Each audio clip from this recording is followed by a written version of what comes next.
अस्सलाम स्टूडेंट्स।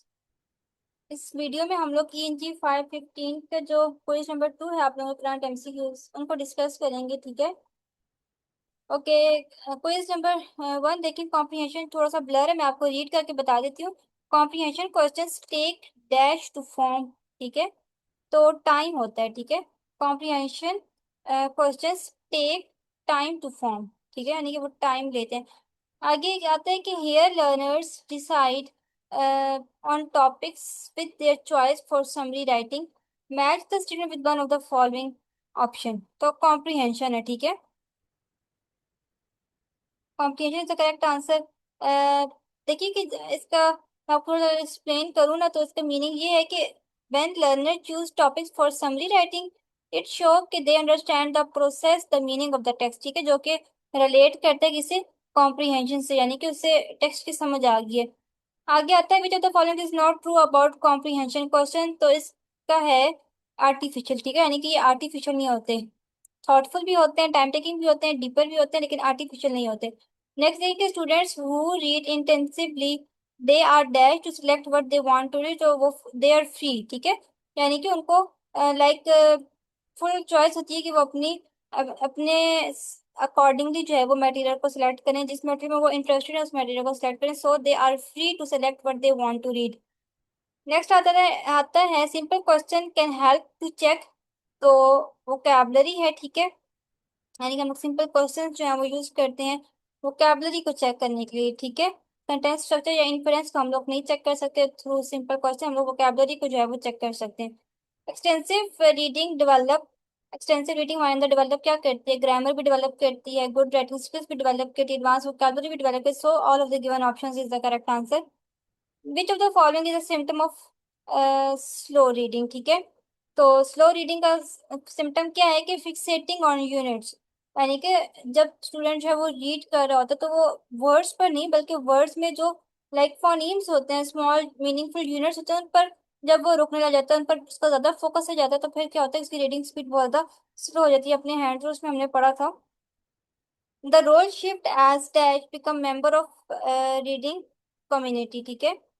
अच्छा, अब इसको मैं थोड़ा सा आप लोगों को एक्सप्लेन करती हूँ। यहाँ पे क्या कह रहे हैं कि द रोल शिफ्ट, के रोल शिफ्ट हो जाता है एज पीपल। यहाँ पे आंसर जो है इसका वो करेक्ट है कि as people become member of different speech communities.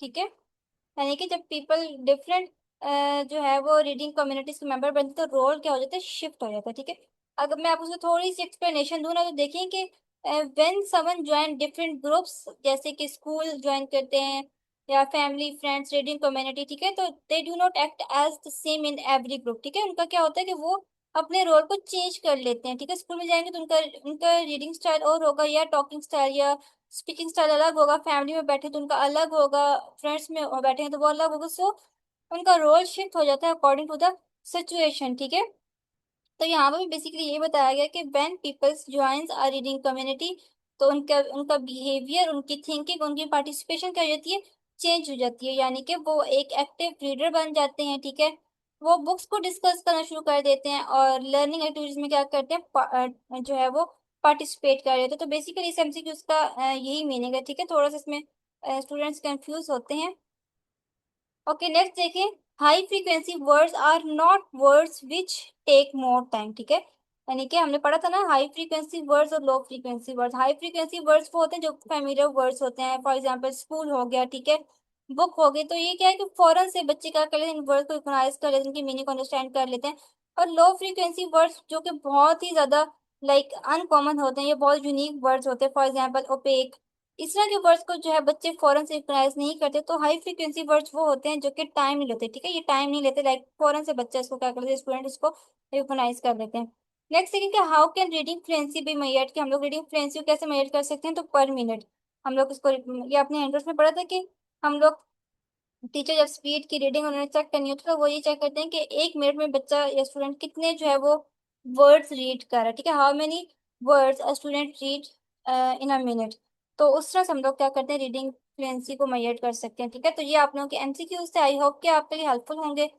और अगर आपको किसी भी BS इंग्लिश की किसी सब्जेक्ट की असाइनमेंट का सोल्यूशन चाहिए हो या GDP सोल्यूशन चाहिए हो, तो काइंडली आप लोग जो है वो मेरे व्हाट्सएप नंबर पर शेयर कर दिया करें, डैट इज 0325350542, ठीक है। ये मेरा नंबर है, इस पर आप लोग जो है वो मैसेज कर दिया करें, क्वेश्चन को जो है वो क्वेश्चन बता दिया करें ताकि मैं वीडियो बना सकूं। क्योंकि सर पब्लिकली तो क्वेश्चन नहीं होता, वो हर स्टूडेंट के एलएमएस पर आता है ना, तो फिर क्वेश्चन अगर पता होगा तो ही मैं वीडियो बना सकती हूँ, ठीक है। आई होप कि आपको समझ आ गई होगी इस वीडियो की, एंड ये आपके लिए हेल्पफुल होगी, ठीक है। बाकी इंशाल्लाह हम लोग अपनी नेक्स्ट किसी वीडियो में मिलेंगे, तब तक के लिए अल्लाह हाफिज।